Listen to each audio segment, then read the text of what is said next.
Before I introduce our speaker, there's a couple of things to be aware of.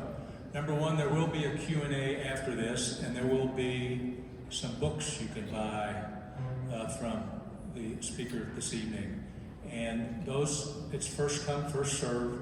There's 20 copies, and we'll talk a little bit more about that later, but Sally back there will take either a check or a credit card, and Professor Paul Rahe will sign that book. And if we do run out, then just let me know. We'll order more at the best price, and we'll make sure that the professor will sign them for you at a later date. Okay? So this evening, we are excited to have Paul Rahe, Professor of History at Hillsdale College, as our guest speaker. His talk will center on his 3-volume book, Republicans, Ancient and Modern, Classical Republicanism and the American Revolution. It surveys the origins and development of self-government and the statesmanship of the American Founding Fathers. Earlier this evening, you saw the Remnant Trust collections of early works that speak to the individual liberties and human dignity. Among those works were early copies of the Declaration of Independence, the Constitution, and the Bill of Rights. These pivotal founding documents will turn 250 years old soon. These documents define our constitutional republic, and they're the core principles that are timeless and secure the freedoms we enjoy as Americans today. Historically, the average lifespan of past republics is typically between 200 and 250 years. They collapsed for many reasons. With the upcoming 250th anniversary of the Constitutional Republic, will it become our own expiration date as well? Or will we have the resiliency to survive and prosper another 250 years? Professor Rahe will provide us with context and insight about our founding fathers and how they created a Republican governmental system unique and non-comparable in past governing models. Professor Rahe is a noted author, writer, and classicist and world historian. He has a Bachelor of Arts and a PhD in history from Yale University and a Bachelor of Arts in the classics from Oxford University. His honors and awards are many: Phi Beta Kappa at Yale, Woodrow Wilson Fellowship, and the Rhodes Scholarship at Oxford are just a few of the many that he has. Professor Rahe's entire academic career has been focused on 2 subjects: the origins and evolution of self-government within the West, and the interplay among politics, diplomacy, and war.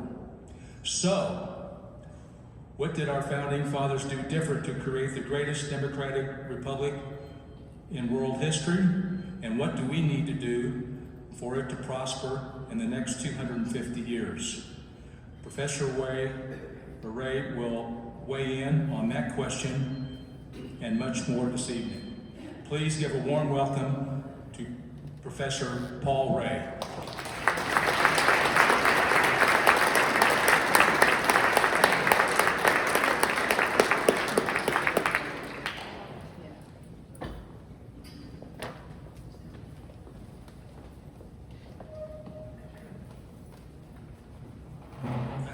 Steps with trepidation.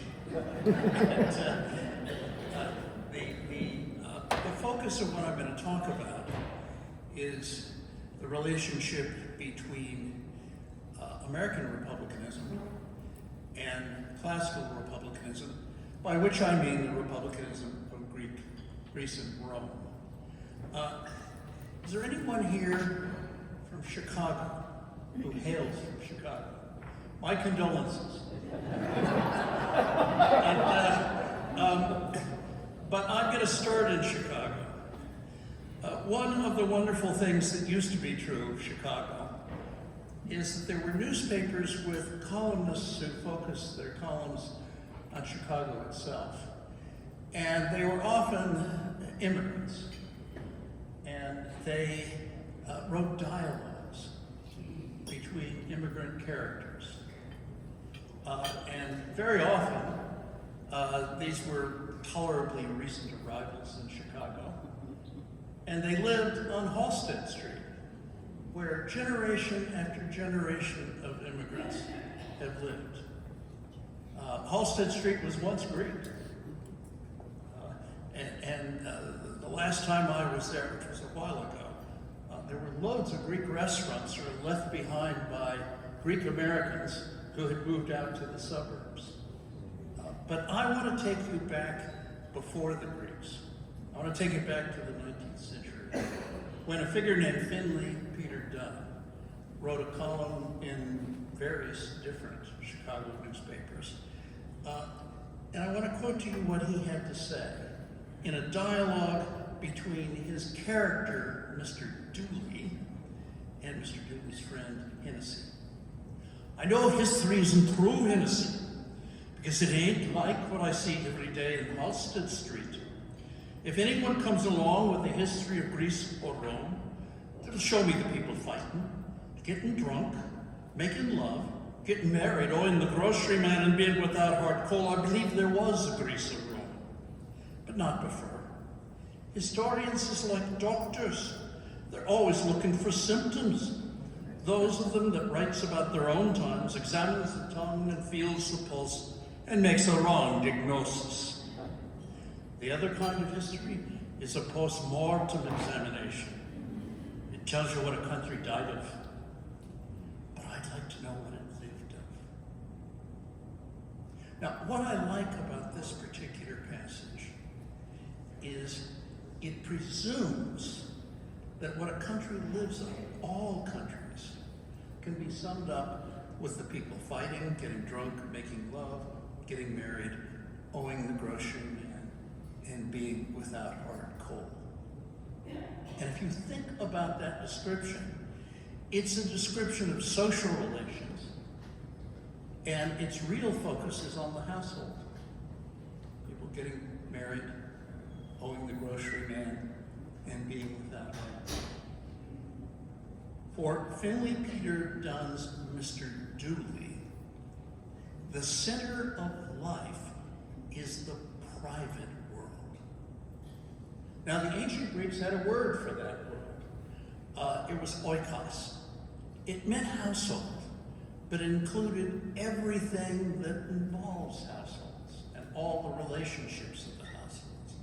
And they had a word for household management, oikonomia. It's where our word economics comes from, our word economy. There is a sense in which the perspective of Mr. Dooley is the only thing that is real is oikonomia. As a consequence, as he implies in what he has to say, he has trouble understanding Greece and Rome. From reading Herodotus, Thucydides, Xenophon, Livy, Sallust, Tacitus, and so forth, because they say hardly anything about households.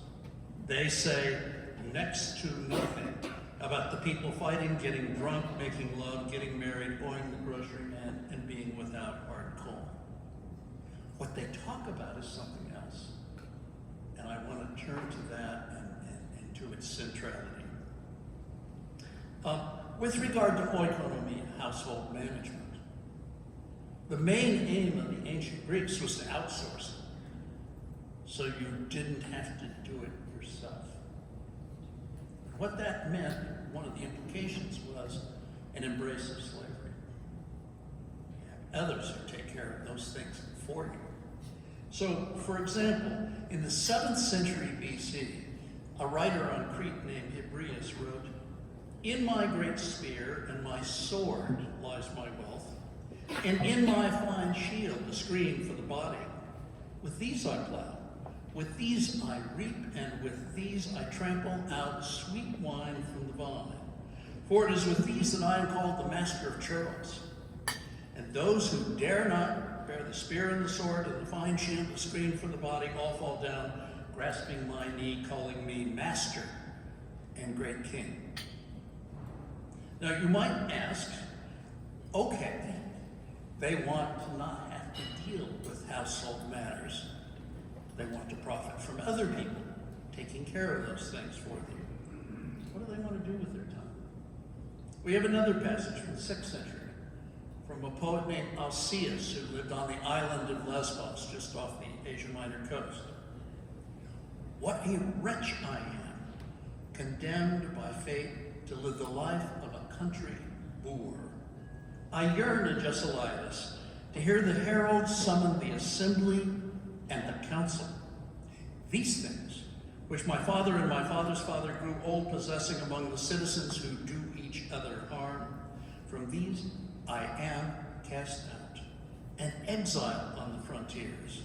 Like Onomocles, I have made my home in solitude here, and I plot war as one in whose veins flows the blood of the wolf. So the center of life seems to be the assembly and the council. This is an urban civilization. It is obviously based on the countryside, based on agriculture, but you don't want to live out there. You want those to take care of oikonomia for you to live out there. You want to live in the town, where you can concern yourself with the assembly and the council. What can you say about people who do not have access to the assembly and the council? They are animals, blood of the wolf. So the distinction between human beings and animals is that human beings are political. This is 250 years before Aristotle says man is by nature a political animal.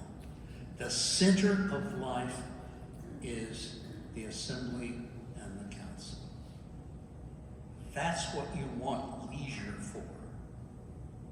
Give you another example, also 6th century BC. This one is Theognis of Megara, another Greek city on the mainland near Athens. To die, my dear Kyrnus, is better for a poor man than to live worn out by an indigence hard to bear. Poverty does more to bring a brave man under the yoke than anything else, more careless than grizzled age and the ague. To flee poverty, such a man must hurl himself from the high rocks into the vastness of the sea. Now, what's wrong with poverty? He doesn't talk about discomfort. He doesn't talk about pain. He doesn't talk about doing without. What he says is poverty will subdue any man, and he will be unable to say or do anything of note, for his tongue will be tied. So saying and doing things of note, that's the center of life. That's the high point of life. And it is ultimately tied to the tongue. Now, when Aristotle says that man is by nature a political animal, the thing that makes man political is he possesses logos, a capacity for rational speech, a capacity to deliberate in common with others concerning the advantageous, the just, and the good. But that requires leisure. And if you are in a position to do that, you can say something of note, and you may be able to do something of note. A later figure, Euripides, in Athens, 5th century. Being free is this: whoever wishes to bring useful advice before the public, literally ace mesa, into the middle ground, may do so. In this way, whoever longs for eminence can shine. And the word for shine is lampros, from which our word lamp comes. While the man lacking this desire remains silent. What could be more equitable in a city than this? So what you have in ancient Greece, where you have the first republics known to man, is a ferocious orientation towards saying and doing something of note. And if you think about the background to this, it's Homer. Our word Bible comes from the Greek word book, biblion. Well, the biblion for the ancient Greeks, the basis for their education in city after city, is Homer. Who does something of note? Achilles does something of note. Who says something of note? Odysseus says something of note. In that book of the Greeks, in the Greek Bible, there are two peaks of human excellence. Achilles, the man who is best on the battlefield, best in deeds, and Odysseus, who is the best in counsel. That lies behind all this other poetry, and it lies behind the orientation that Aristotle sums up when he says man is by nature a political animal. Now, what that means is the ancient Greek republics, even if they called themselves democracies, and some did, were really aristocracies. Alexis de Tocqueville, when he writes Democracy in America, refers back to the ancient republics, and he says the ancient democracies were aristocracies of masters. And if you think about it, slavery was necessary if there was to be the leisure to do or say something of note. Now, the other side of this is intense rivalry. Once you make politics the center of life, being first is very, very important. And so if you read Herodotus, if you read Thucydides, if you read Xenophon, one of the striking features is the ferocity of political contest. And the Greeks had a word for this. It was agon. Our word agony comes from it. And what is an agon? It is a contest. And if you think about it, every aspect of Greek life is contested. There are obviously two orators in an assembly. There are people fighting in a battle. But if you read Greek tragedy or you read Aristophanes' comedies, you will have in every one of them a face-off between characters in which they go back and forth, single lines, slamming one another. That's called an agon. And look, the Greeks invented athletics. What are the Olympic Games but an agon? And from a Greek perspective, there is no second place. You're either a winner or you are a loser. Now, what this means, let me throw one other thing into the mix. We do not have dynamic economies in that period. There is technological change. It's very slow and incremental, and it has very little effect. So how do you improve your situation? Because wealth is important for leisure. And the answer is the only way to get wealthier is to take it from somebody else. So what is war? War is for the ancient Greeks, and this is everything I say is true for the Romans as well. War is what we would call economics. War is what you do when you want to get ahead. You take land from your neighbors, you take booty, and of course the principal form of booty is warm bodies that you will sell to the slave traders. So this leads to a certain kind of extremely intense political world, riven by wars, very common, and of course by civil wars, because these contests between ambitious men can become extremely vicious. lot of talk in the United States today about lawfare. Well, I can tell you, in late 5th century Athens, there was an enormous amount of lawfare. If you were a general, an Athenian general, and you did not do well in a battle, you were apt to be executed, to be accused of having taken a bribe and to be executed. And you didn't need a jury that was unanimous. It just had to be a majority vote. And a jury of 100 or 500 or 1,000. And a lot of leading Athenian generals were executed. Now, the stakes then are very high when you engage in politics. And yet the entire society is organized around this being the center of life. So this does not last. Rome conquers everything. Then it conquers itself in the sense that what you get are emperors. And politics disappears. In the period after politics disappears, another understanding gets articulated of what is at the center of life.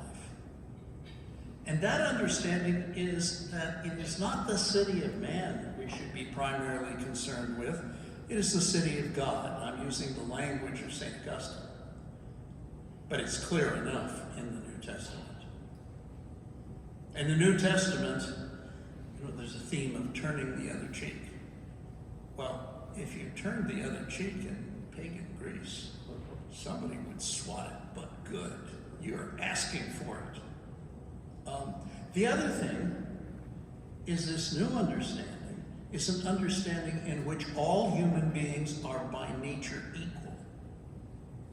We think of that from the Declaration of Independence.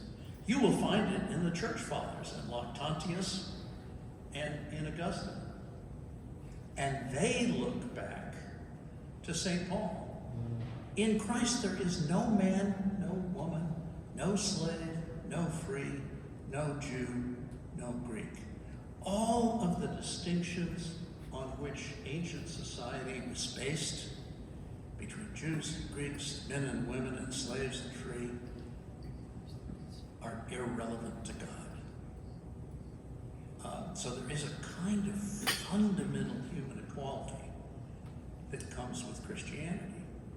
And it's the first argument for human equality. Because as I said, both the Greeks and the Romans, and the civilizations around them, ancient Persia, ancient Assyria, ancient Sumeria, they are all aristocratic in character. They are all about the rule of the best over those who are not as good. So that's the first major shift. And it leads Augustine to look at Roman virtue, and implicitly Greek virtue as well, and he says, what is Roman virtue but splendid vice? It's a nice phrase. So there is a kind of Christian repudiation of the ancient ethic. There is a second development. The first development I call modernity because the word modernus was invented in the 4th century AD to distinguish Christians from pagans. And if you look at the documents in Latin from the Vatican written in our own time, modernus means Christian.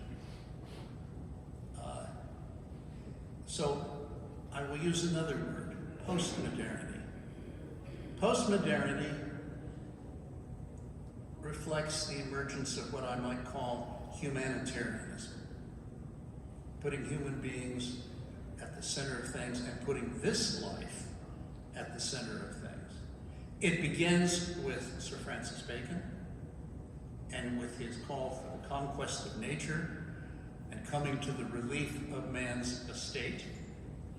It's picked up by Descartes, and it is supported by a very great American named Benjamin Franklin, who, in a conversation with Dr. Johnson, that Karl Marx quotes in a footnote of Das Kapital, that's where I first ran into it, he says, man is by nature a tool-making animal.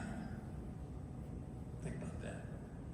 Man is by nature not a political animal, but a tool-making animal, meaning what distinguishes human beings from the other animals is that they make tools.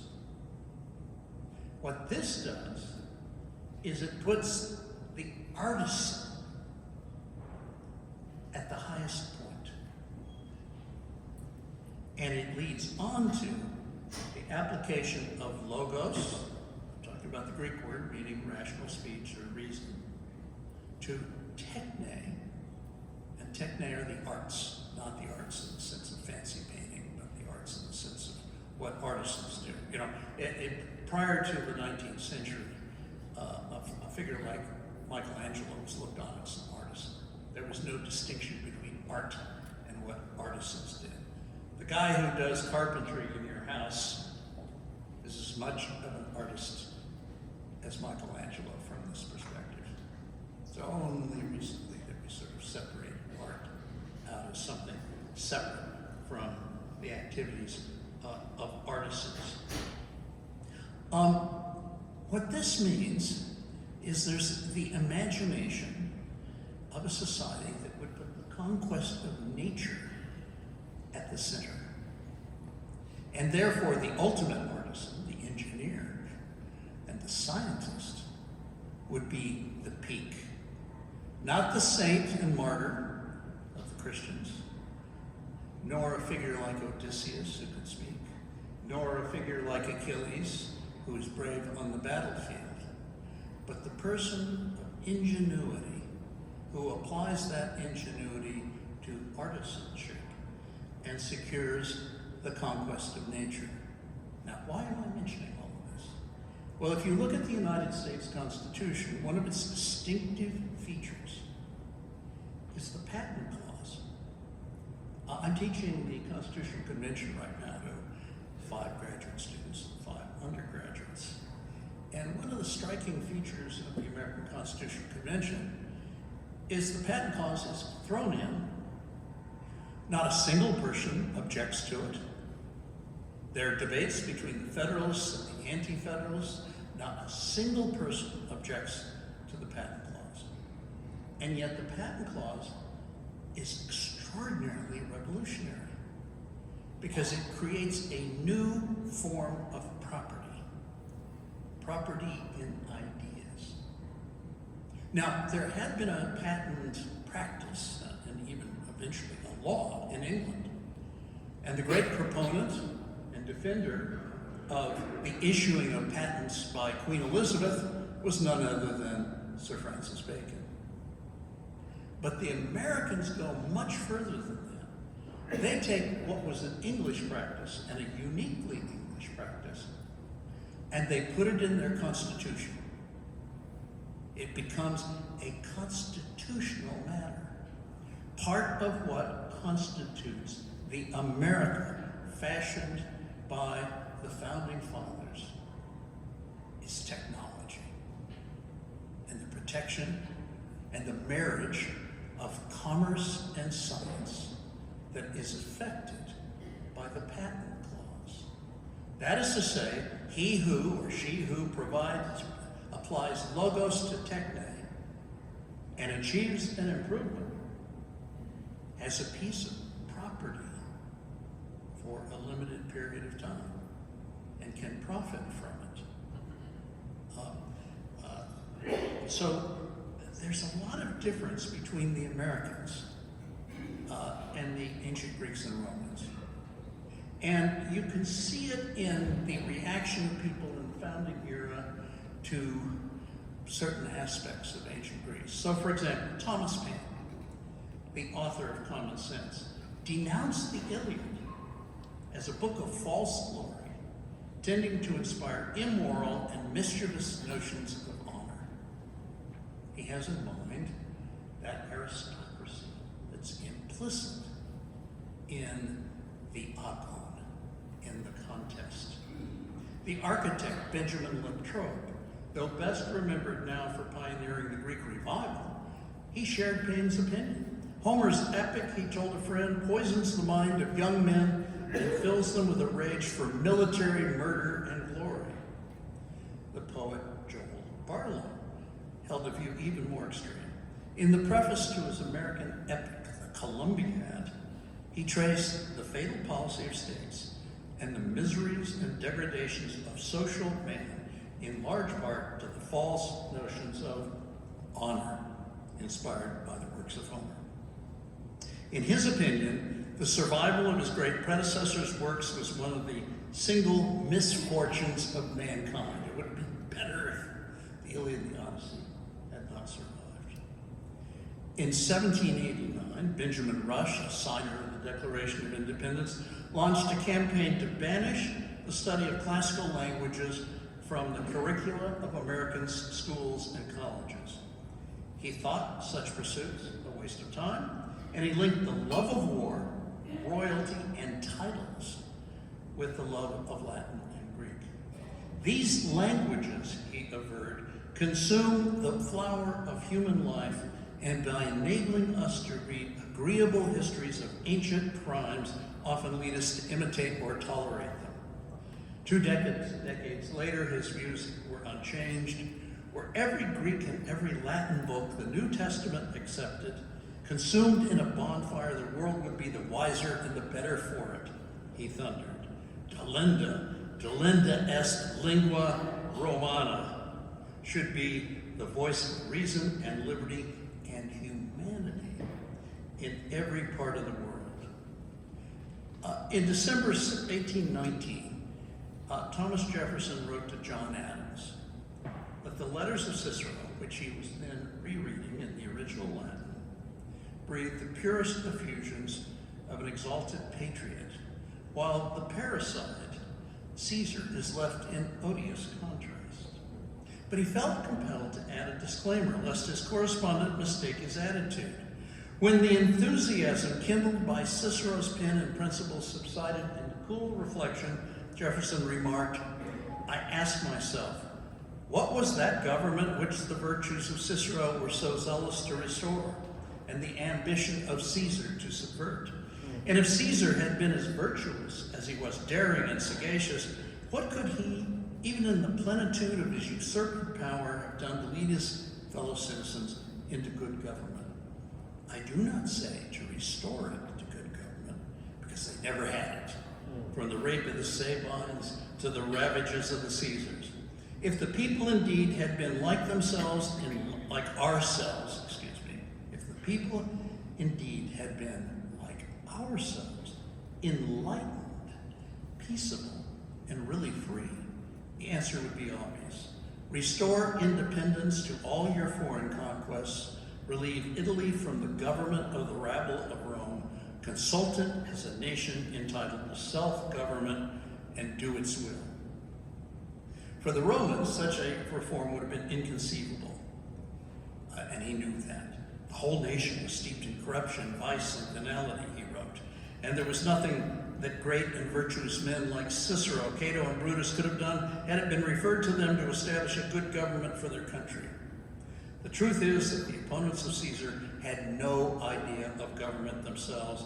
They thought only of their degenerate Senate, and the people were worse. They had no idea of liberty. They had only of the factious opposition of their tribunes. Jefferson was even willing to deny that Rome had ever known one single day of free and rational government. John Adams' response is also worthy of attention, for it fleshes out Jefferson's argument and throws light on what the Virginian had in mind. Of the Romans, Adams wrote, I could never discover that they possessed much virtue or real liberty there. His point was that pride, strength, and courage were all the virtues that composed their national characters. These were indeed the qualities that had inspired the admiration conferred on Rome. Pride drove the Romans to attempt the conquest of an empire, and strength and courage enabled them to succeed. But men like Adams and Jefferson openly doubted whether qualities of this sort really deserved admiration. And ultimately, they denied that pride, strength, and courage were virtues at all. The qualities that so distinguished the Romans might in the end prove inseparable from the corruption, vice, and venality which had ultimately destroyed even the pretense of liberty at Rome. These two Americans were advocates of a revolution in ethics. In contrast with the Romans and the Greeks, they denied that pride, strength, and courage deserved regard when not in service to the institution and maintenance of that free and rational government suited to an enlightened and peaceable people.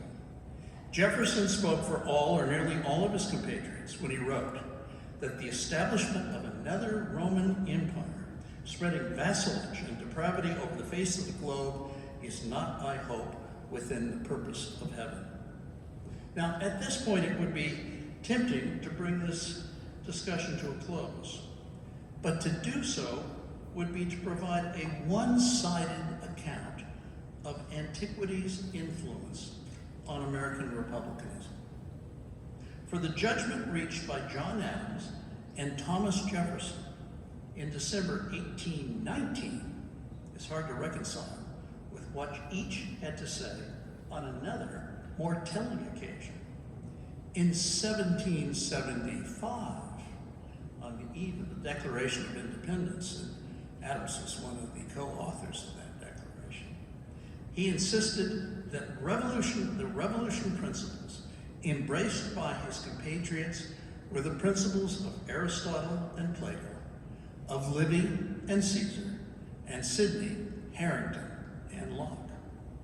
Half a century thereafter, anticipating the 50th anniversary of the signing of the Declaration of Independence, Jefferson, who was the principal author of that, one of the three men on the committee, the other was Benjamin Franklin, but he was the one who did the drafting, traced the authority of the Declaration of Independence to the harmonizing sentiments of the day, whether expressed in conversation, in letters, printed essays, or in the elementary books of political right that Chris Talley referred to, such as Aristotle, Cicero, Locke, Sidney, and so forth. Those who have argued that the writers of classical antiquity were brought in as mere window dressing are clearly wrong. Aristotle, Cicero, Livy, Tacitus, Suetonius, Plutarch, and the like played a critical role as writers in keeping alive the memory of self-government through a long epoch in which despotism was the norm. Hannah Arendt was undoubtedly correct in asserting that without the classical example shining through the centuries, none of the men of the revolutions on either side of the Atlantic would have possessed the courage for what then turned out to be unprecedented action. So what is she saying exactly? There couldn't have been an American Revolution without the Greek and the Roman example. The Greek and Roman example showed the possibility that human beings without monarchs could govern themselves. That awareness of that possibility encouraged the Americans. Look, the Americans were monarchists up until 1775. It was only in despair, because of the intolerable acts, that they contemplated independence and came to reject monarchy because the king had not come to their support. And at that moment, they have to ask themselves, what are we going to do? And the answer is, hovering in the background as a consequence of their education, was the example of Greece and Rome. Most of them were Christians, and for a variety of reasons, they found certain aspects of the Greek and Roman example unacceptable. A great many of the leading figures were committed to the Enlightenment and to the scientific revolution. Almost all Americans, though occasionally they drifted away from this Samuel Adams once said that he wanted Boston to become a Christian Sparta. I can't imagine what a Christian Sparta would be, because Christianity and Sparta are very much at odds. Later, however, he talks about how the advancement in knowledge that had taken place in recent centuries.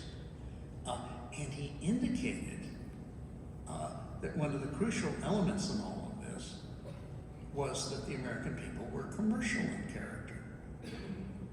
That is to say, they were engaged in trade, which was looked upon with contempt from the perspective of those whose thinking ends up being summarized by Aristotle. Nonetheless, the Greeks and the Romans, for a period of time, and in the case of the Romans, it was a considerable period of time, managed to govern themselves. His close friend, Adams' close friend, Jonathan Sewell, wrote to John Adams in 1760. Cicero's name has been handed down through many ages with admiration and applause. So may yours. If in the estimation of the world a man's worth riseth in proportion to the greatness of his country, who knows, but in future ages, when New England shall have risen to its intended grandeur, it shall be as carefully recorded among the registers of the literati that Adams flourished in the 2nd century after the exode of the first settlers from Great Britain. And it will be written as clearly as it is now that Cicero was born in the 647th year after the building of Rome. In reply, Adams admitted that he was not averse to fame. He might have contempt for the noisy applause and servile homage played by the vulgar crowd, but he nonetheless reserved a strong affection for the honest approbation of the wise and the good, both in the present and all future generations. Note that, all future generations. These Americans dream of a kind of glory. They dream of being remembered forever. Thucydides, when he writes his history, says it's not written to be an entertainment for the present. He says he wants it to be a possession for all times. Can you imagine if I were to write a book and in the introduction I said, I'm writing this book to be a possession for all times? People would think I was really cracked. But that's the way the Greeks thought. And here we have John Adams thinking in exactly the same terms. In later years, when given greater political objects to tempt his ambition than even Cicero had known, Adams would celebrate the fact that his generation had been sent into life at a time when the greatest lawgivers of antiquity would have wished to live. That's worth pausing to think about. As I said, I'm teaching a course on the Constitutional Convention. And what's interesting about the Constitutional Convention is though the people present came from different states with different interests, and although there were quarrels between those who thought the Senate should be, there should be proportional representation in the Senate, and those who wanted to protect the small republics and the small states and their importance within the American Union. And although there were quarrels about the status of slavery and so forth at this, in which the only thing that came into play in most cases was interest. In other words, they were negotiating with one another. What's really striking about the Constitutional Convention is the degree to which they are engaged in deliberation. Now, I've used two words, negotiation and deliberation. Some of you, nearly all of you, are married. And you know a lot about the difference between negotiation and deliberation, even if you haven't thought about those two words. Let me put it this way. To the degree that there is negotiation in a marriage, it's a bad marriage. Because in negotiations, I'm looking out for myself, and my wife is looking out for herself. Deliberation is when you begin to think about a common good. And in most marriages, there is a common good that's kind of overwhelming for about 20 years, maybe longer. It's called children. Well, think about it. You both love your children. You both want the best for them. So you're not negotiating when you talk about what to do with regard to this particular child. Should I nudge him to go to Michigan Tech or to Hillsdale College? This is a problem right now because he's been accepted to both and he's got to decide in April. If we disagree, we don't disagree because I'm looking out for myself and she's looking out for herself. It's because we're not quite sure that we're not certain that the same thing would be good for the child. So where there is a common good, you deliberate. And some of you may have had experience that I've had many times. My wife and I will discuss something with regard to the children, and it'll get a little heated. And then we'll sleep. And the next morning, we'll discuss it again. And I have switched to the side she had taken, and she has switched to the side that I had taken. There's a sort of comedy to it. What's interesting about the Constitutional Convention is the degree to which everyone there has a sense, almost everyone, that there's a common good. And what is the common good? Self-government in America. They all come to Philadelphia because the states are a mess. Because the Confederation set up under the Articles of Confederation isn't functioning. It directs a state to do X, and the state says, well, and doesn't do it. So they're all convinced that this revolution that they've given their lives to, and these are all people who play a prominent role in the revolution, is about to fail. And the country's going to come apart. And so the common good is, how can we organize ourselves so that we can be a free people and have good government? How can we stay together in a union so we don't end up in wars against one another? And there would have been wars over the Western Territories if the Union had broken up in 1787 or 1788. So there is a common good. And the common good is summed up by what Adams has to say when he says that his generation has been sent into life at a time when the greatest lawgivers of antiquity would have wished to live. There is an opportunity to do and say something of note. In that sense, the American founding fathers are the heirs of the ancient Greeks and Romans, even though they reject much about ancient Greek and Roman life. Another way of putting it is, their aim is to improve on what the ancient Greeks and Romans did. Their aim is to succeed where the ancient Greeks and Romans failed. And so there is a kind of heroic task that they undertake, and it has a classical spirit to it. They want to be remembered forever for their achievement.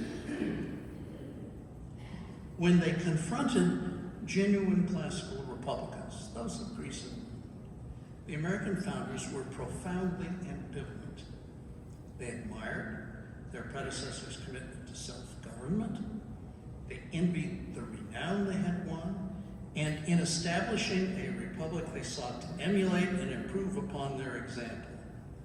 But they were wary of the consequences of constructing a polity on man's passion for glory.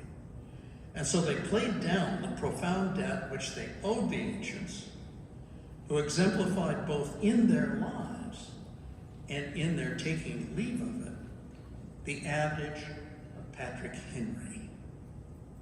Cicero could have said it, "Give me liberty."